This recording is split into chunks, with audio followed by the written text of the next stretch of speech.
Boa tarde, senhoras e senhores. Sejam bem-vindos à conferência da Boa Safra Sementes para a apresentação dos resultados referente ao quarto trimestre de 2025. Essa conferência está sendo gravada e a apresentação poderá ser acessada no site de RI da companhia ri.boasafrasementes.com.br. A apresentação também estará disponível para download. Informamos a todos os participantes que, após a apresentação, iniciaremos a sessão de perguntas e respostas. Mais instruções serão fornecidas no início do Q&A. Antes de prosseguir, aproveito para reforçar que as declarações prospectivas têm como base as crenças e suposições da administração da Boa Safra Semente e as informações atualmente disponíveis para a companhia. Essas declarações podem envolver riscos e incertezas, tendo em vista que dizem respeito a eventos futuros e, portanto, dependem de circunstâncias que podem ou não ocorrer. Investidores, analistas e jornalistas devem levar em conta que eventos relacionados ao ambiente macroeconômico, ao segmento e a outros fatores podem fazer com que os resultados sejam materialmente diferentes daqueles expressos nas respectivas declarações prospectivas. Estão presentes nessa conferência o Sr. Marino Colpo, CEO, e Felipe Marques, CFO e diretor de RI. O time de relações com investidores também estará presente conosco. Gostaria agora de passar a palavra ao Sr. Felipe Marques, que dará início à apresentação. Por favor, Felipe, pode prosseguir. Bom, boa tarde a todos. É um prazer estar aqui apresentando nossos resultados aqui do ano de 2025.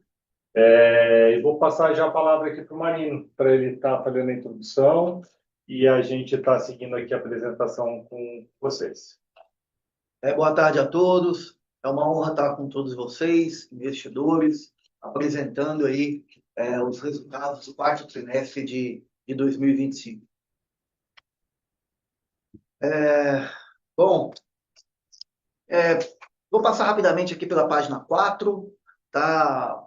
Mostra um pouquinho aí da nossa história, né? Hoje nós estamos aí completando aí o quinto ano como uma empresa listada, né? Vai fazer agora em abril 5 anos. Eu acho que o grande destaque aí que a gente fez em 2025 foi duas emissões de CRA. O Felipe vai comentar um pouco mais sobre ela, mas emissões do CRA deixa a situação da companhia muito confortável em nível de dívida e alonga também o nosso endividamento. Um outro destaque é a aquisição da SBS, né? É a nossa empresa de forrageiras, é a empresa que a gente adquiriu aí no início do ano de 2025, mas cresceu bastante durante esse ano. E também a expansão para o sul do Brasil, que hoje a gente aumentou bastante o nosso market share, conforme vocês vão ver nas próximas páginas, mas hoje a gente é a única empresa de sementes, a primeira a estar aí atingindo e trabalhando no país inteiro. Então, hoje, 100% do país a gente tem sementes Boa Safra. A gente está operando em todo o país.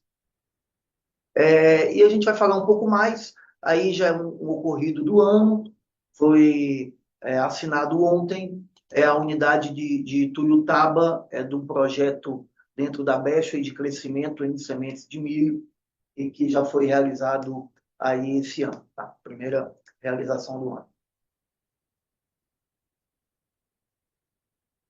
Mudando para a página 6, eu vejo que esse é um grande destaque da companhia, tá? Das boas notícias que a gente tem esse ano, eu acho que essas duas são as principais. Como companhia, a gente tem feito um trabalho muito grande de pulverizar nossas vendas, de estar atendendo mais e mais empresas. E no ano passado, a gente fechou com uma média de 970 visitas por mês, e vendemos nossas sementes para 996 pontos de venda. Eu destaco que esse é um grande marco para nós, do IPO para cá, porque se comparado com 2021, a gente era uma empresa que a gente tinha vendas muito concentradas. Quando a gente pegava os top 10 revendas que a gente atendia, a gente era mais de 40% da venda concentrada. E hoje, se a gente pega aí nossos top 10 clientes, a gente tem na faixa de 12% de vendas concentradas nos 10 mais. Então, a gente é uma empresa que pulverizou muito. Obviamente, isso trouxe alguns custos de SG&A, mas a gente considera que isso tem sido muito bom para a inadimplência nossa, que o Felipe vai falar um pouco mais tarde, mas também para a segurança do negócio. A gente não é mais uma empresa concentrada. E eu gostaria de falar também da nossa evolução de market share, tá? Que a gente ganhou aí 5 pontos, né, em 5 anos, e o maior crescimento foi no ano passado. Nós tivemos um crescimento basicamente equivalente ao terceiro, quarto lugar. Então, quando a gente olha os top 10 sementeiros, a gente cresceu o terceiro lugar e o quarto em um ano, tá? O equivalente a um dos dois. Então, a gente teve um forte crescimento em volume em relação ao ano de 2024.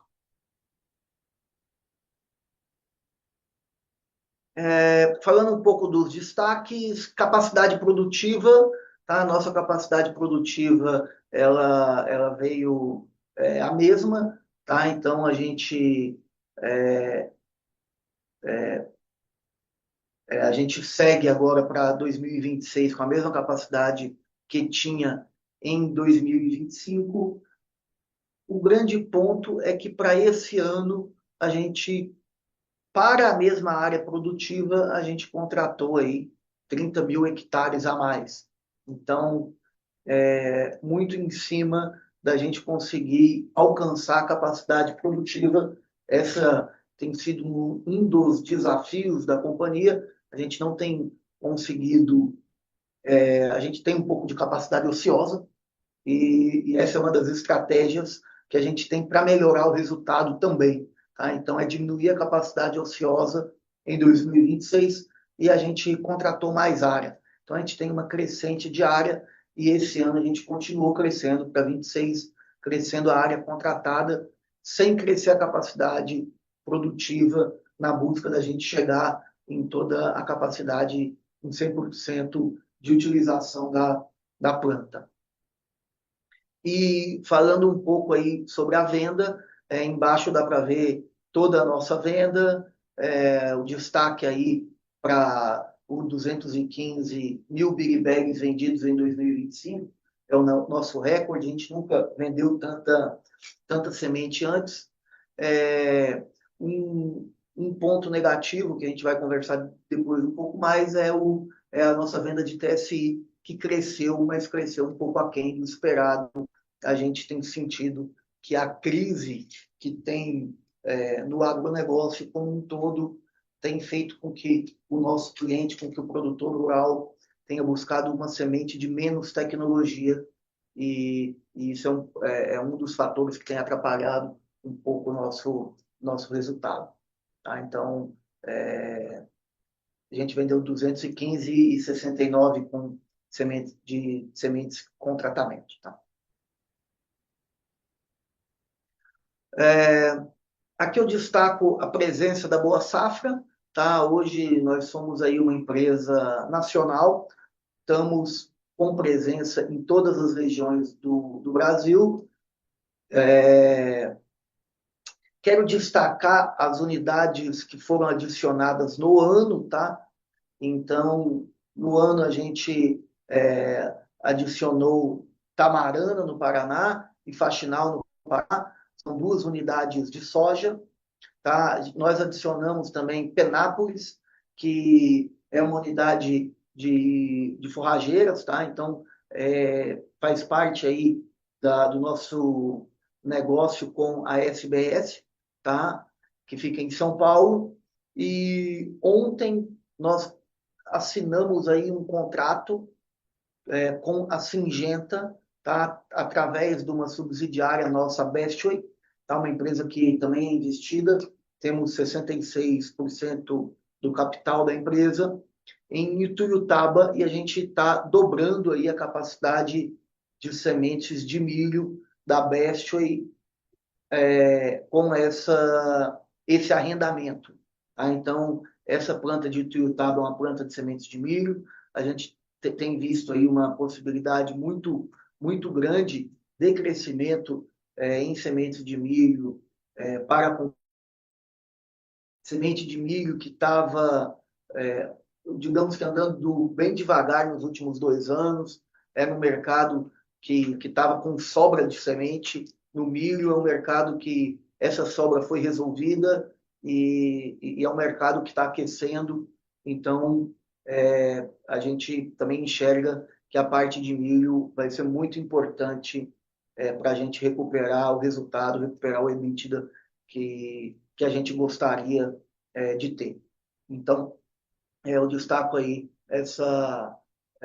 tem 2 anos, né, Felipe, que a gente tem conversado, Sim, desde o é. follow-on, que a nossa ideia era fazer mais parcerias com multinacionais para estar produzindo, crescendo o nosso portfólio de milho como Boa Safra, mas também fazendo tolling, produzindo milho para eles, outros tipos de parceria, e os negócios acabaram demorando mais para sair do que o previsto, mas esse é o primeiro negócio, eu acho que abre uma nova era para a Boa Safra no milho, tá? E a gente consolida aí como um dos principais produtores de milho do país, tá?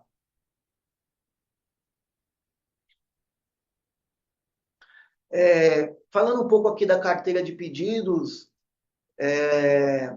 a gente sempre tem esse funcionamento, que a carteira de pedidos ela é muito forte e cresce muito no primeiro e no segundo trimestre, e aí a gente vem com a parte que vai faturando, ela vai caindo no terceiro e quarto trimestre, né?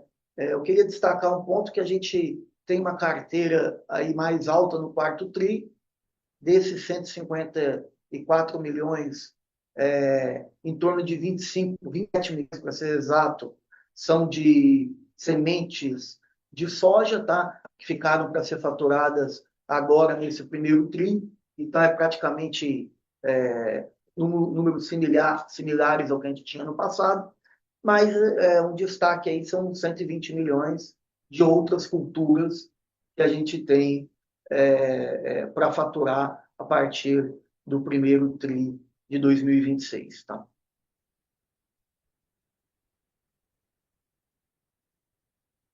Falando um pouco das demais culturas, então a gente mostra o forte crescimento que a companhia tem tido. É lógico que ainda é uma base baixa, tá? Você pegar 300 milhões em cima de 2 bi de faturamento, mas a gente cresceu 88% no último ano na parte de novas culturas. Como companhia, a gente tem aí quase que dobrado todo ano. Tá? Então, todo ano a gente praticamente dobra em faturamento. A gente acredita que para 2026 não vai ser diferente. E a gente, essas novas culturas vão ser também cada vez mais relevantes dentro do nosso negócio.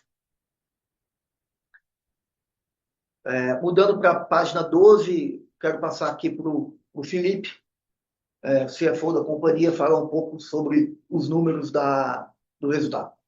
Obrigado, Marino. Bom, retomando aqui com vocês, é bom que agora a gente divulga os resultados anuais, então a gente sai um pouco da questão da sazonalidade, da discussão que às vezes a gente acaba tendo dos trimestres. E aqui eu gostaria de reforçar que esse trimestre de 2025, né, ele concentrou aí 45% das nossas vendas, ele acabou sendo um trimestre mais forte, né, em vendas.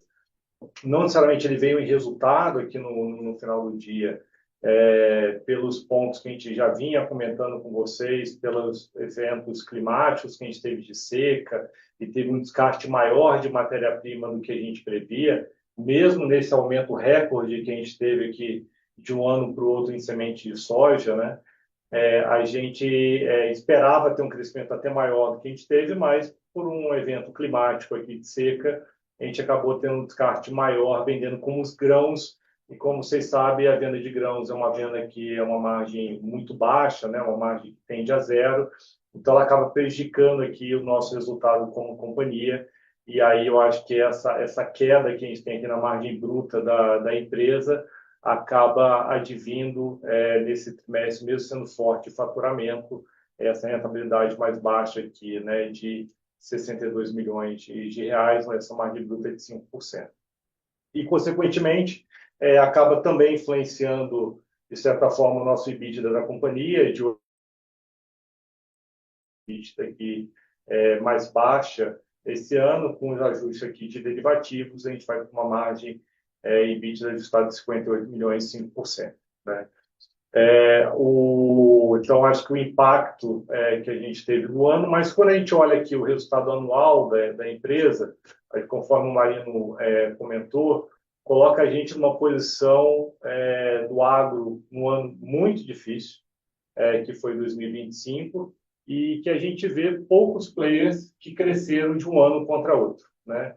E a gente conseguiu mostrar que a gente fez o nosso maior crescimento em volume de semente de soja da nossa história como companhia, e num ano tão desafiador como foi, né? E atingindo essa marca, que é um marco para a gente, 2 dígitos de market share, 10% de market share, os nossos ganhos de escala que a gente tanto adivinha comentando com você, de perseguia. Eu acho que realmente agora, para 2026, a gente entra numa nova era com esses 10% de market share.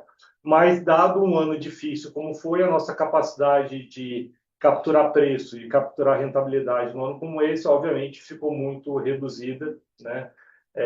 A gente fecha aqui com um lucro bruto de aproximadamente 270 milhões de reais, uma margem bruta de 10%, e um EBITDA de 130 milhões e um ajustado de 154 de 6%. Né? Então, acho que todo o trabalho que a gente fez de crescimento era para ter sido maior, como eu disse, então o SG&A pesou um pouco na gente, fizemos uma reestruturação na companhia em dezembro, então isso a gente não consegue ver plenamente no SG&A na companhia no ano de 25. Então, essa nova otimização que a gente teve aqui na companhia vai ser refletida dentro do SG&A de 2026.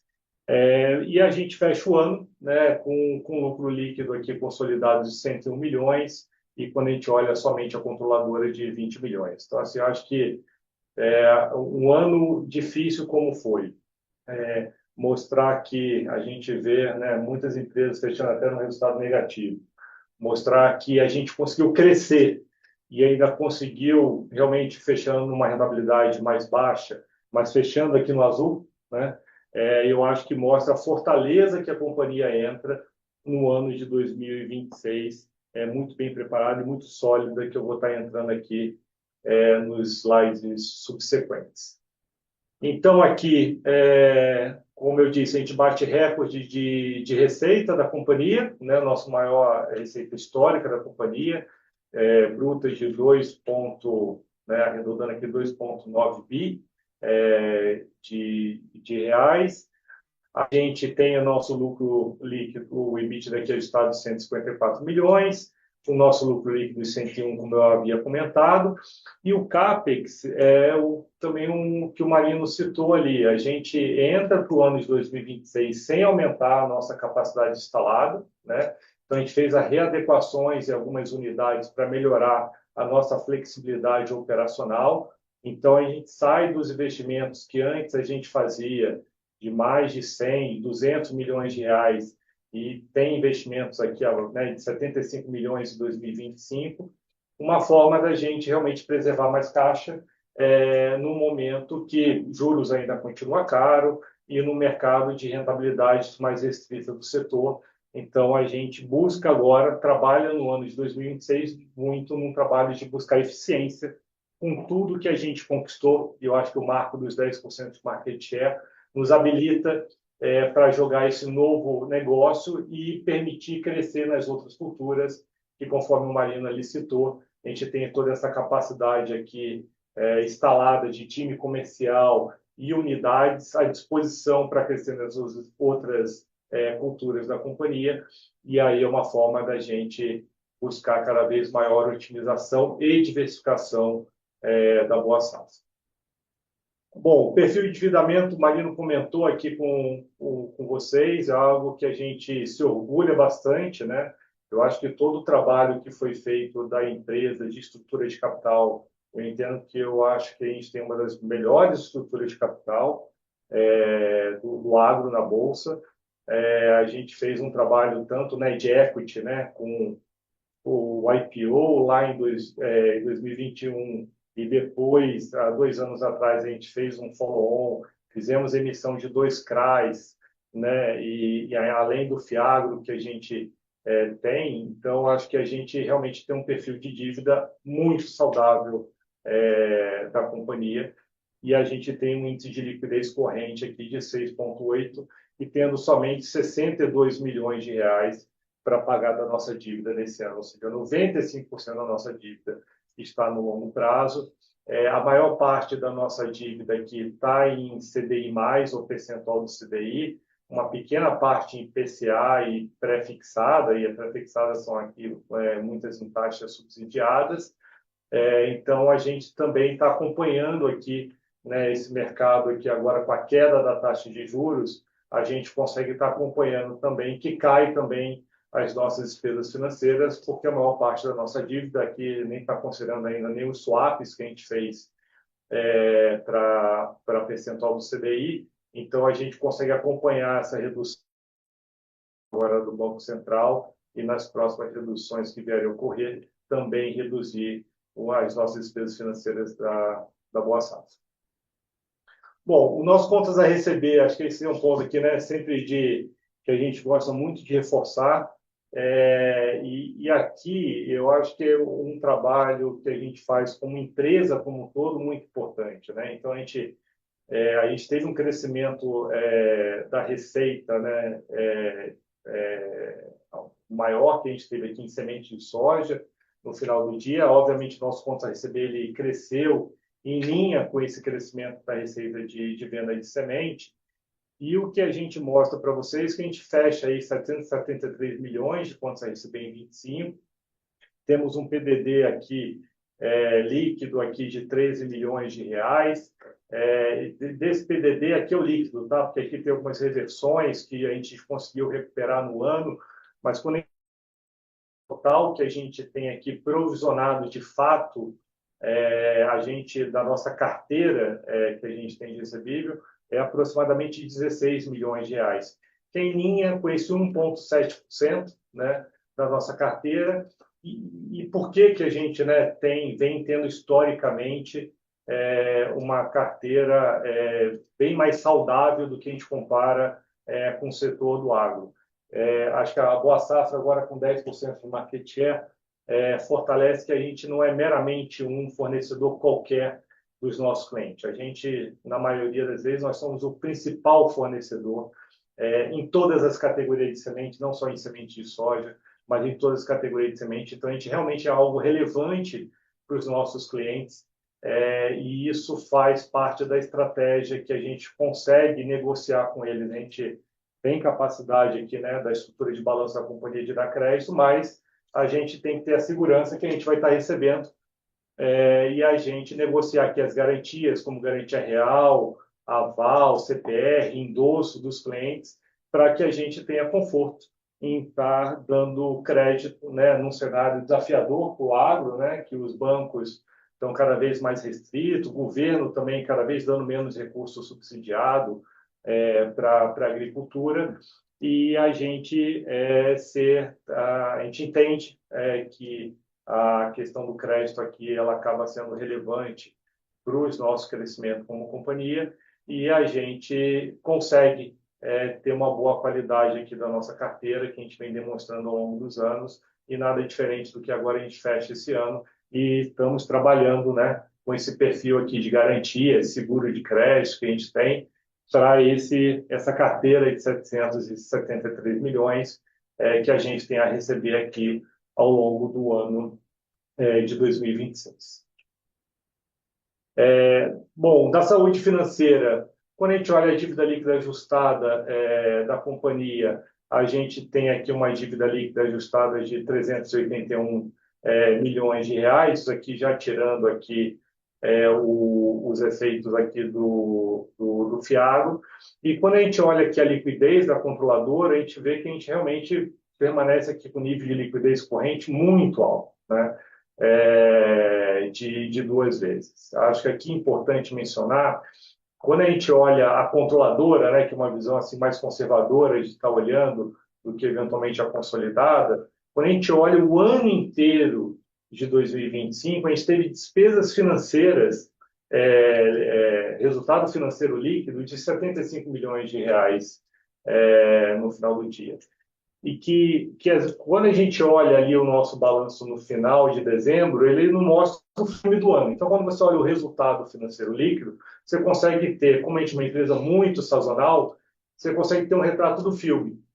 E, por acaso, por coincidência aqui nesse caso, se você faz a divisão de 75 milhões de resultado líquido com essa dívida líquida ajustada de 381, que a gente está mostrando ali em dezembro, dá mais ou menos 19%, ou seja, mais ou menos 19% que você teve líquido de custo de dívida na companhia. Então, é mais ou menos uma proxy que a gente teve ao longo do ano de 2025, uma dívida líquida de mais ou menos 381 milhões de reais. Tá? Então, aqui mostra que os nossos picos que a gente tem, às vezes, num trimestre, ele não consegue retratar como que foi o ano, né? Então, por isso que a gente está fazendo um education para os nossos investidores, analistas, de você olhar o resultado financeiro líquido, porque o resultado financeiro líquido ele realmente mostra o filme, ele te mostra realmente o ano inteiro, que é o que importa no final do dia, para entender o nível de alavancagem que a empresa tem, e que é muito, mesmo num ano tão difícil como foi um ano atípico, né, que a gente teve no ano de 2025, mostra que a nossa capacidade do nosso EBITDA como companhia de pagar aqui o nosso resultado financeiro da companhia é muito confortável da gente. Eu acho que isso coloca a Boa Safra numa posição de solidez, como poucos do setor agro a gente vê uma situação de solidez e liquidez que a gente possui como empresa, e isso, sem sombra de dúvida, é um diferencial no mercado, como está entrando o ano de 2026, com falta de liquidez no mercado, coloca a gente num patamar, e aí a nossa capacidade aqui de capturar valor, dado esse balanço que a gente construiu, e que não foi desse ano, foi ao longo aqui de 5 anos de trabalho que a gente construiu. Então, acho que é um trabalho aqui que antes a gente falava que a gente não conseguia mostrar os nossos grandes diferenciais, parecia que todo mundo era muito sólido. Eu acho que agora a gente consegue evidenciar que, de fato, vira, sem sombra de dúvida, uma grande vantagem competitiva e uma grande alavanca de fazer negócio, porque querem fazer negócio com quem tem solidez, com quem vai estar entregando semente. E eu acho que isso coloca a gente num novo nível nesse ano de 2026.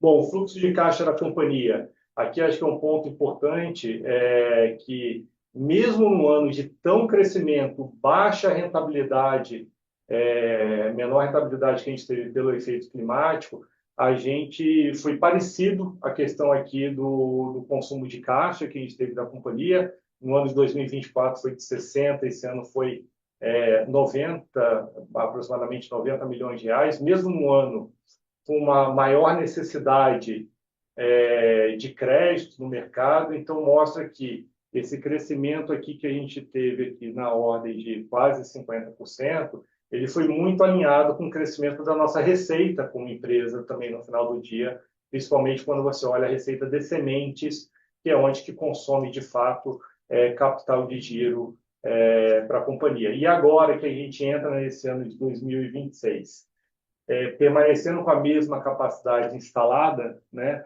a demanda de capital de giro que veio em grande parte devido ao crescimento, né, que a gente teve, essa diminui esse nível de demanda de capital de giro para o ano de 2026 e com as nossas estratégias que a gente tem aqui para o ano, conforme o Marino comentou ali, de maior área plantada, para a gente conseguir otimizar. E aí o nosso grande foco nesse ano é o quê? É de converter cada vez mais capacidade instalada em vendas, que é o nosso, é como que a gente gera resultado na companhia, e sem fazer grandes investimentos em capital imobilizado.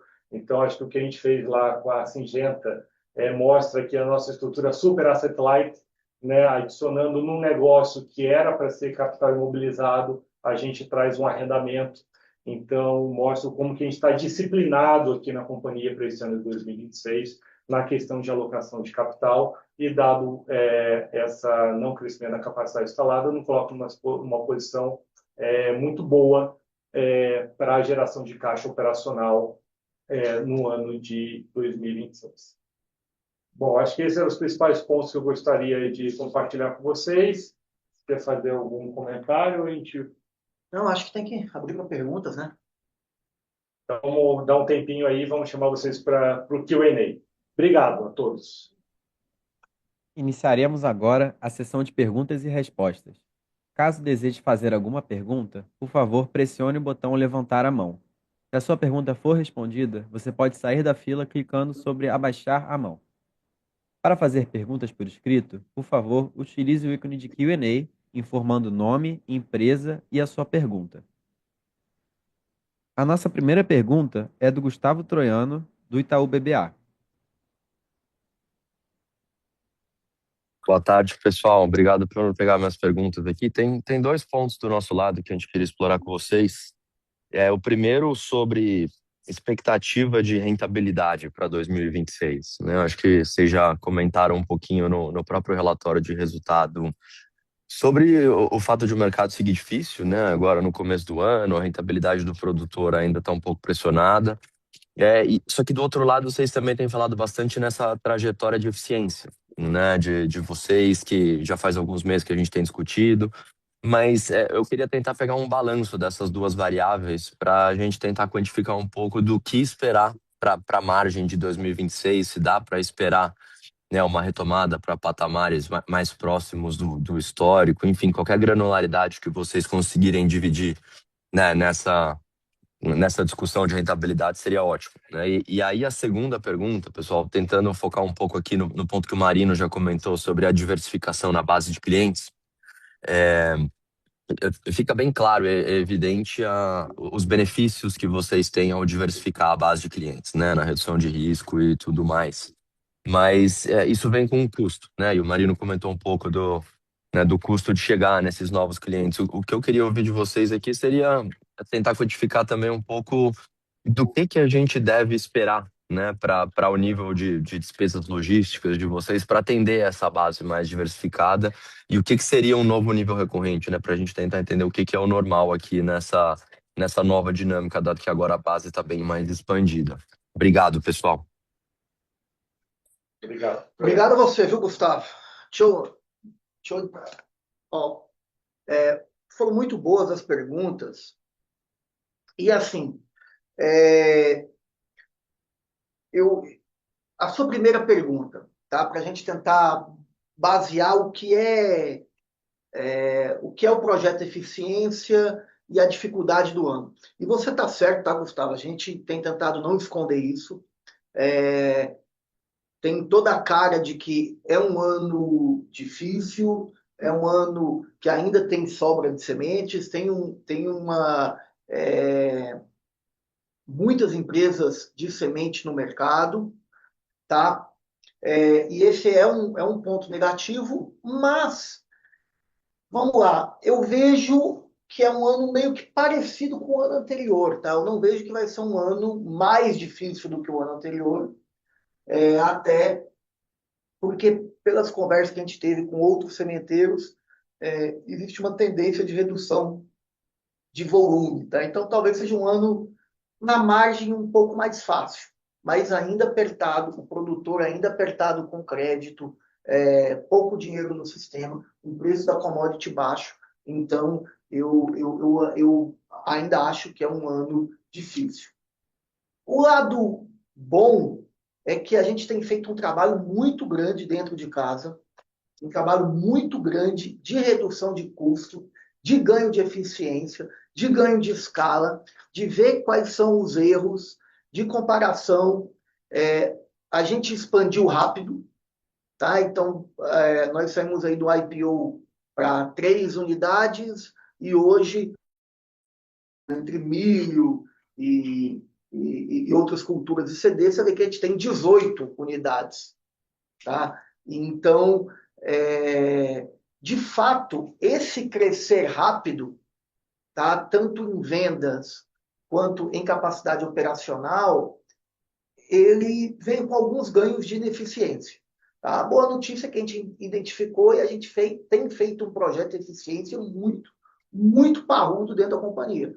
Tá? E a gente está ganhando muita eficiência, seja em termos de custo, tá? Em termos de SG&A, mas também em termos de capacidade produtiva, por que essa planta está produzindo menos unidades do que deveria. Então, acho que a gente está fazendo um trabalho muito grande e isso vai, com certeza, melhorar a margem. Tá? No segundo ponto, sobre a diversificação, a gente fez um grande movimento de abertura de clientes. E eu considero que a gente estava, uma brincadeira à parte, um pouco mais sedutora a esse novo cliente do ano passado. Tá? Esse ano, a grande estratégia como não, a estratégia nossa não é abrir novos clientes, mas sim vender novamente para esses novos clientes, e a gente acha que, pelo que está se desenhando, a gente não vai precisar ser tão agressivo com esse novo cliente que foi aberto para estar renovando a parceria. Tá? Então, é mais ou menos essa ideia. Então, a gente acha que todo esse crescimento de base, a gente teve que ser um pouco mais agressivo no nível de desconto e a gente acredita que a gente vai ser capaz de vender, tá, durante esse ano, sem todo esse nível de desconto. É uma coisa que já tem andado. Então, eu destacaria esses dois pontos, tá? Então, a administração é um pouco o seguinte: a gente estava muito focado, Gustavo, em crescer, tá? Este ano a gente virou um pouco o foco e falou: olha, vamos focar em melhorar a margem, tá? Então, é o objetivo deste ano, tá? E a gente está 100% focado em melhorar a margem e a gente está bem confiante que a gente vai entregar uma margem diferente.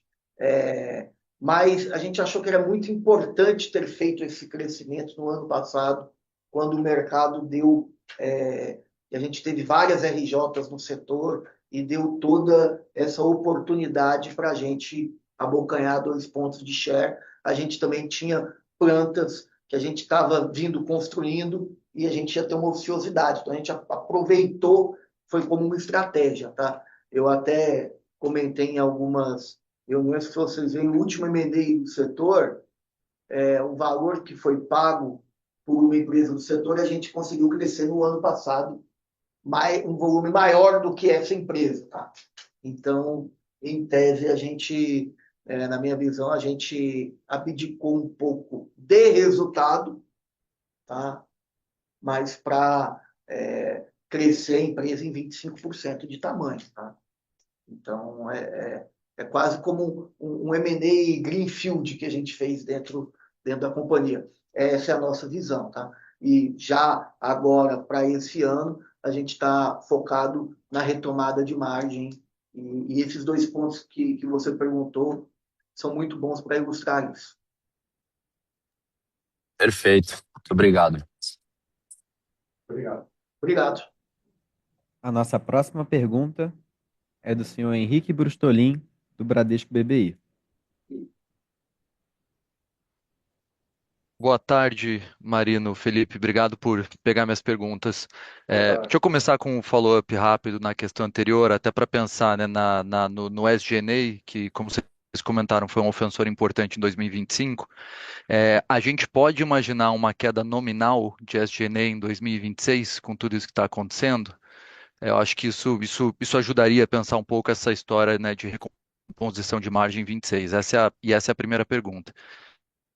A segunda, eu queria fazer uma provocação do porquê que não faria sentido reduzir tamanho de produção em 2026, né? A decisão de não crescer, ela parece fazer todo sentido, né, nesse momento de mercado, mas, como vocês comentaram, né, ele é um mercado que ainda continua bastante ofertado, não parece que as condições setoriais, né, melhoram muito, e, e 2025 foi um ano, né, como vocês comentaram, que tiveram dificuldades de crescimento, seja na abertura de canais, na precificação, no consumo de capital de giro, né, o prazo que foi fornecido. E a impressão é que talvez reduzir um pouco escala ajudaria tanto a balancear o mercado quanto digerir algum desses fatores de crescimento para vender menos, mas talvez vender melhor, né? Seria a provocação. Então, por que que, né, não, e eventualmente isso aí não poderia fazer sentido para o ano? São esses os dois pontos. Beleza. Obrigado, Henrique. Bom, vou te responder aqui o primeiro ponto do SG&A. Assim, não é a nossa expectativa reduzir em números absolutos o SG&A da companhia, mas aí, quando a gente olha aqui os últimos anos, a gente vem crescendo uma taxa muito alta o SG&A, né? E o que a gente entra aqui para esse ano é para um SG&A crescer à medida aqui dos custos, né? Então, da inflação que tiver, dos respectivos componentes que ele tem aqui no final do dia. Então, em termos absolutos, cresceu o que foi a inflação dele. Então, a gente está com uma estrutura aqui que a gente contratou no final do ano, fez essa reestruturação, e que a gente entende que para o ano de 2026 ela cresceria mais ou menos o que fosse a inflação do que a gente fechou em 2025, tá? O que é importante aqui é que a gente tem aqui os nossos, como o Marino comentou, a eficiência em semente de soja. Então, né, a gente tem aqui um foco em conseguir capturar mais conversão de vendas em relação à capacidade instalada, e também os nossos outros negócios como companhia estão crescendo em taxas bem relevantes. Então, quando você olha, e a gente viu ali a carteira de pedidos, né? A gente esperou ali, nunca teve uma carteira de pedidos de mais milhões de reais, e a gente já tem uma carteira de mais 100 milhões de reais para o ano de 2026, sem entrar no mérito de semente de soja para nova safra, né? Que não está ali reportado. Então, percentualmente, dado essas iniciativas que a gente tem como companhia, para o SG&A ele ter uma participação, uma tendência de participação menor da nossa receita no final do dia. Então, acho que isso está em linha da gente diluir a capacidade de diluir custos e despesas no final do dia. E aí, entrando no mérito aqui da sua segunda pergunta, que a gente já endereça, o Marino complementa aqui, justamente a gente entendeu que, como empresa, acho que a gente fez um trabalho grande de abertura de mercado, atingimos 10% de market share, né? E recuar depois dele, a gente via que também tem muitos custos aqui da companhia de despesas, que às vezes é muito difícil você conseguir reduzir elas e você conseguir o net ter uma margem positiva. Então, a gente permanece no mesmo número de capacidade instalada e realmente conseguiu usufruir de todo o trabalho que a gente fez como companhia no ano de 2025, abrindo novos mercados, novos clientes, dando soluções completas, entregando uma semente de alta qualidade. A gente teve aqui baixíssimos índices de reclamação da nossa história aqui da companhia. Então, a gente investiu muito em entregar uma semente de alta qualidade e de criar, né, essa percepção de valor na boa safra. e que a gente entra nesse ano agora num ambiente concorrencial mais benigno. Obviamente, o macro aqui, como o Marino comentou, ele continua ainda a restrição de crédito, mais apertado para os produtores, isso não tem uma grande alteração, mas um ambiente mais benigno concorrencial no setor de semente, dado essa menor oferta que está tendo. Então, recuar nele foi algo que a gente viu que a gente não conseguia ver que teria extração de valor e todo o trabalho que foi desenvolvido, né, no ano de 2025. Tá? Então, acho que por isso que a gente vai em linha e não dá um passo atrás, eventualmente, porque a gente entendeu que a gente capturaria mais valor seguindo esse caminho. Marino. Henrique, completando a sua pergunta, assim, é, a gente vem numa crescente de vendas, mas a gente vem numa crescente de produção também. Então, se você olhar, a gente fez com a capacidade de 280 e vendeu 215. É lógico que 215, quando comparado com 160 do ano anterior, ela é um crescimento muito grande de vendas, tá? Mas é uma sobra historicamente muito grande. E é isso que prejudica a nossa margem é muito prejudicada em cima do que sobra, tá? Mas o que aconteceu? A gente tem, por causa das RJs do setor, a gente teve também muita oportunidade de trazer muita gente boa para a equipe, principalmente gente de time comercial, tá? Então, a grande verdade é que todas essas RJs que teve, uma grande parte dessa equipe bateu na nossa porta. E então acho que a gente tem hoje talvez o time comercial mais parrudo da nossa história, tá? Agora em 2026. E eu digo mais, hoje a gente tem a capacidade de manter flat a nossa produção, tá? Que é a nossa capacidade do 280, e o grande objetivo da administração é subir essa venda do 215 e diminuir aí essa capacidade ociosa que a gente tem e, consequentemente, as sobras, o que bateria direto na margem. Então, eu acho que é esse o grande ponto. Quanto a fazer menos ou reduzir escala, a gente mudou um pouco, tá? A gente continua na capacidade de 280, mas a gente fez alguns ajustes nas plantas. Eu acho que a grande guerra que a gente tem agora é contra o CAPEX. Tá? Então, a meta da administração é ter um CAPEX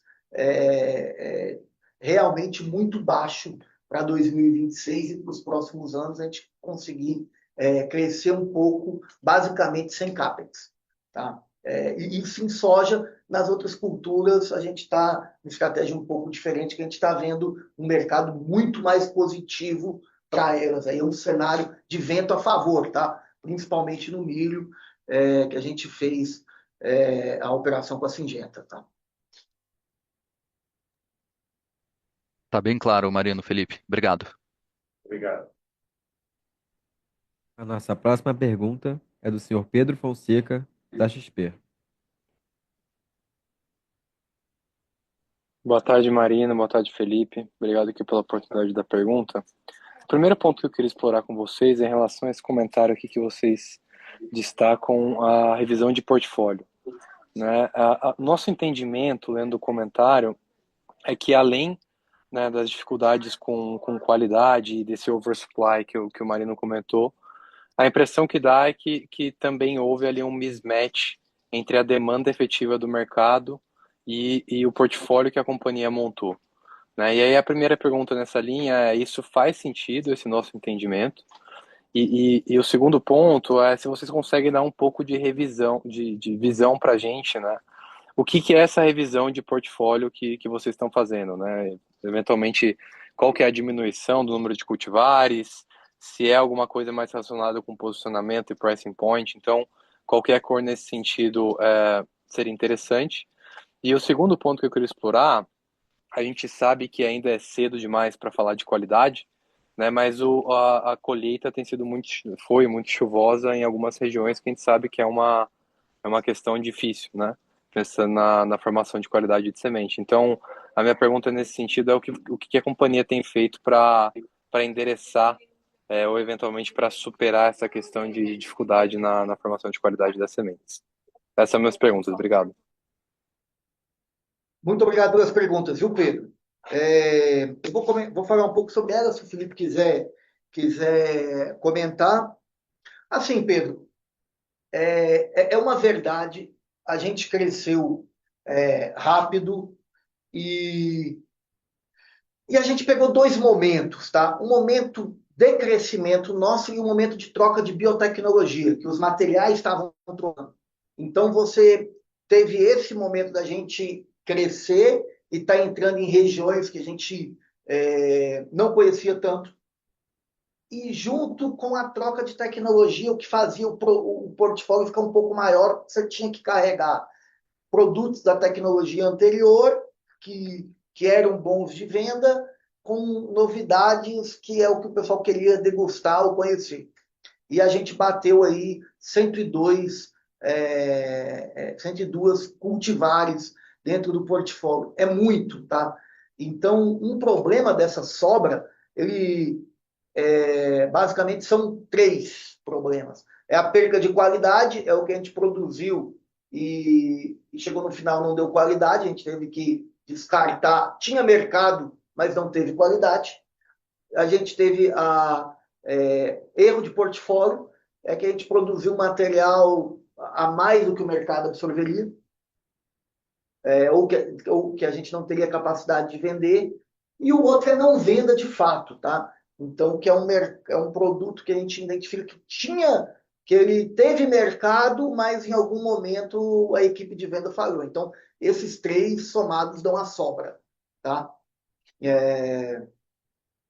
E o projeto Nossa Eficiência é muito focado nisso. A nossa revisão de portfólio, ela tem um objetivo, a gente já diminuiu quase 30 materiais e a gente quer chegar a 65 materiais. Então, a gente quer realmente vir diminuindo os materiais que a gente identifica que são um pouco mais difíceis de vender, reduzindo um pouco o portfólio, e esse é um dos pontos que a gente acredita que vai reduzir, tá, as sobras. Tá? Então, ele está dentro do projeto Eficiência. Tá? A segunda pergunta sua, sobre chuva na colheita, e isso é um fato. Tá? A gente está tendo em todo o Brasil uma colheita com bastante chuva. Tá? A gente acha que vai ter uma certa maior dificuldade para ter qualidade. Agora, a gente está olhando, hoje a nossa visão é um pouco mais construtiva para o que está ocorrendo. Tá? Por dois motivos. Primeiro é que a gente está num mercado que estava com bastante oferta de sementes. E o fato de estar chuvoso em várias regiões, principalmente no Mato Grosso, mas basicamente no Brasil inteiro, tá? Ele vai diminuir um pouco a oferta de sementes. Então, a gente deve ter um mercado um pouco mais justo, tá? Um mercado não tão difícil em termos de venda, com maior possibilidade de venda e até precificação, enfim. Então, vai ser um mercado mais apertado para a semente. Esse é o ponto 1. Tá? O ponto 2, que nos anima, que eu acho que a notícia boa, é que a gente se preparou muito para isso. Tá? Então, foi uma discussão muito grande, tá? Quando a gente saiu com o mesmo 280 e aumentou a área contratada, sendo que a gente teve dificuldade para produzir os 280 no ano passado, seja por qualidade, seja para entregar mais próximo dos 280, entregamos 215 de venda. Então, seja por qualidade, seja por não venda ou por portfólio. Então, a gente tentou organizar esses três pontos, melhorar mais o time comercial e para a gente se aproximar da venda da nossa capacidade de 280. E eu acho que a gente acertou muito nessa área contratada, agora com excesso de chuva e essa tendência de ter um pouco menos de semente. Tá? Não vou dizer aqui que essa chuva vai fazer com que o mercado fique apertado, não vejo isso, mas eu vejo um mercado bem mais justo de semente esse ano, já tinha redução, muitos sementeiros falando que reduziria o volume, agora com chuva ficou mais difícil. Eu acho que é um cenário melhor para a companhia, tá? Tá claro, Marino, muito obrigado.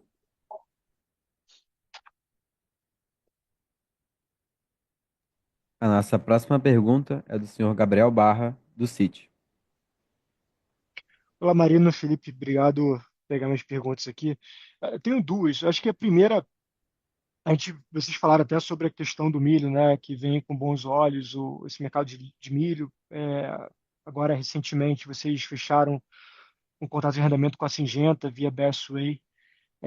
O meu ponto aqui, eu não sei quanto vocês conseguem comentar sobre isso, mas se pudesse falar um pouco aqui sobre o racional desse arrendamento e até falando um pouco sobre o futuro dessa JV, né? Como que a gente deveria pensar aqui em termos de crescimento. Vocês quase duplicaram, mas duplicaram, né, a capacidade aqui produtiva, então é um movimento super relevante. Eu gostaria que, se vocês pudessem explorar um pouquinho mais o tema, que eu acho que é importante. Segundo ponto, acho que o Felipe e acho que você também, Marino, trouxeram a questão da liquidez como um pilar importante aqui da companhia, né? A posição de caixa e o balanço da companhia. A gente tem visto realmente o setor passando por um momento bem difícil, e até numa certa consolidação, né? Olhando até pelo seu market share ali e até esse movimento de olhar mais para dentro do que para fora nesse momento. Então, essa pergunta tem dois pontos. Uma é como na prática vocês conseguiriam usar essa liquidez? Então, a pergunta é de aquisição, olhar para fora, dado que você tem uma liquidez, aproveitar esse momento de mercado, fechar negócio, dado que você tem um balanço também mais forte, você conseguir usar esse balanço para conquistar mais market share. Em quais frentes aqui você conseguiria usar essa questão do balanço da liquidez aqui em benefício próprio? Acho que são esses dois pontos. Obrigado. Obrigado, Gabriel. Bom, te falando da Bash, bom, vocês estão aí com a nossa DFs, acho que a gente mostra aqui na Bash ali no ano passado, a gente faturou, né, menos de 50 milhões de reais ali no ano de 2025. E quando a gente olha a Bash para 2026, a gente, daquela carteira de pedidos que a gente tem ali, ela tem uma carteira de quase 100 milhões de reais que a gente publicou ali para vocês, advém da Bash, né? Então, E não tem nada dessa parceria ainda, né? E ainda não tem nada da parceria, porque a gente só teve ela ontem, então não podia vender a capacidade dela se eu ainda não a tinha. E agora eu dobro a capacidade, né? Então isso é importante, que a gente já dá aqui alguns sinais para vocês da magnitude como já mudou, e agora com essa nova unidade que praticamente dobra a capacidade, qual o novo patamar que a gente pode estar jogando na Best, e que a Best, como vocês sabem muito bem, é um negócio de capital imobilizado e de margens mais altas por ser um prestador de serviço, né? Então, já que a gente faz essa operação, então tem uma alavancagem operacional muito mais relevante do que a gente tem aqui na Boa Safra, porque aqui a gente tem que pagar royalties, pagar matéria-prima, então o cost of goods aqui acaba sendo muito mais representativo quando você olha lá por ser uma empresa de prestação de serviço. E quando você olha que a gente quase dobra a nossa capacidade num negócio sem imobilizar capital, então mostra como que a gente consegue potencializar. Então acho que aqui já dá um flavor assim do o quão realmente a Bestway entra agora no novo game, a gente aqui no nosso negócio da Boa Safra. E do ponto de vista de liquidez, acho que o Marino pode comentar, acho que questões mais estratégicas, mas eu acho que essa liquidez que a gente tem e essa fortaleza do balanço, eu acho que ela nos habilita, Gabriel, no business as usual, no dia a dia. Porque hoje, como a gente está tendo uma desconfiança muito grande de todos no mercado, eu acho que essa capacidade que a gente tem no nosso balanço da companhia, dos clientes nos pagarem os adiantamentos, e sabe que ele vai, né, pagar aqui a Boa Safra e que a gente vai entregar a semente para ele, que não vai ter uma RJ no meio do caminho. Então, isso habilita muito o nosso business as usual no final do dia. Eu vejo isso assim uma captura de valor para a gente imediata e sendo, de fato, isso um diferencial competitivo perante ao mercado que a gente está vivendo.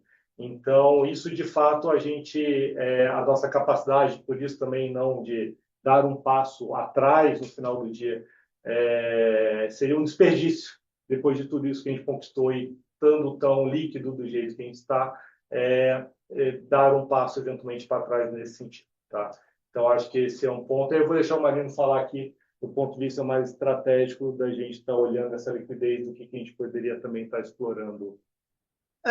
E até comentando um pouco, tá, Gabriel, com vocês, sobre a Bestway, tá? O mercado de milho, e se vocês olharem o histórico do mercado de milho, e até o mercado de tolling de milho, ele sempre foi um mercado muito bom, com margens altas, tá? Eu acho que, como companhia, a gente fez um negócio da Bestway num momento muito difícil para o milho, e também, graças a esse momento muito difícil, que a gente conseguiu fazer este negócio que a gente fez, que foi a aquisição de 66%, investimento na Bestway, naquele nível de preço. Né? Lógico que a gente também não sabia que o mercado ia ficar mais uns 2 anos ruins. Tá? Então, o milho ele passou o fundo do poço e foi no pior momento possível. Então, a gente adquiriu num momento ruim e ele continuou ruim por mais 2 anos. Tá? Bem honesto. Só que agora o mercado do milho está acelerando demais. Tá? Então, assim, a situação mais delicada no mercado de soja que a gente tem hoje, ela foi passada pelo milho há 2 anos atrás. E aí muita gente fechou, o pessoal diminuiu, acabou com os estoques foram eliminados do setor, e o setor está aí há 2 anos sem crescer, e hoje está começando a empurrar e ter muita necessidade, muita demanda por semente de milho, e a capacidade do Brasil está bem ajustada, e agora tem toda a cara que vai vir excelentes anos para o milho. E juntando a isso, a gente fez o negócio com a Syngenta, que a gente achou excelente. A nossa ideia foi praticamente no mesmo dia do resultado, mas negócio assinado é negócio assinado, tá? Mas era um negócio que é muito relevante para a Boa Safra, é muito relevante para a Bestway, mas a gente dobra de tamanho no momento em que o setor está voltando a crescer. Então, eu acho que vai ser muito bom para a Bestway, tá? E eu acho, e da minha visão, tá, Gabriel, eu gostaria de fazer um movimento assim na soja, tá? Seria analisar ou utilizar essa liquidez, você perguntar para o M&A, falar assim, cara, a gente tem que acertar algum bom negócio no momento em que a soja volta a crescer. Eu acho que esse tá o pessoal de M&A aqui na sala, eles estão olhando para mim. Eu falo, não, a gente tem que acertar, mas tem que acertar na hora que vira. E apesar de eu achar que a gente tem tudo para crescer esse ano e ter um ano bem melhor do que o ano anterior, eu ainda não acho que o momento de virada da soja ainda é esse ano. Tá? Então, essa é a minha visão. Acho que a gente vai melhor, acho que vai ter menos oferta de semente, acho que a chuva vai ajudar, acho que a gente tem uma pressão, a gente está muito mais focado em resultado do que necessariamente em crescimento, acho que a gente não tem mais aquela pressão que a gente tinha interna em substituir as grandes revendas, as grandes plataformas que eram nossos grandes clientes por novas revendas. Eu acho que a gente já está muito mais consolidado, a empresa está muito mais distribuída, hoje tem muito mais presença, até na ponta. Depois a gente podia trazer em algum release que a gente tem feito aí de participação na ponta, direto para o produtor, a gente criou algumas marcas e tem ganhado essa participação também. Então, eu acho que hoje a gente é uma empresa com menos essa pressão e tem tudo para a gente caminhar por um ano muito melhor, mas, na minha visão, ainda não é o macro da soja ainda não é bom. Eu acho que a gente vai entregar um ano bem melhor que o ano anterior, mas num macro difícil. Já o macro do milho, ele está mudando bem, principalmente a partir do meio do ano, tá? Demanda muito forte pelo milho. Então, ali eu acho que a gente está com dois acertos. Na estratégia, no negócio com a Syngenta, mas também no macro, tá? Super claro, Marino. Muito obrigado. Obrigado, Felipe. Obrigado. A nossa próxima pergunta é do senhor Guilherme Gutila, do BTG Pactual.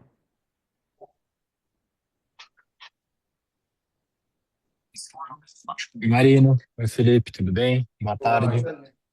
Boa tarde.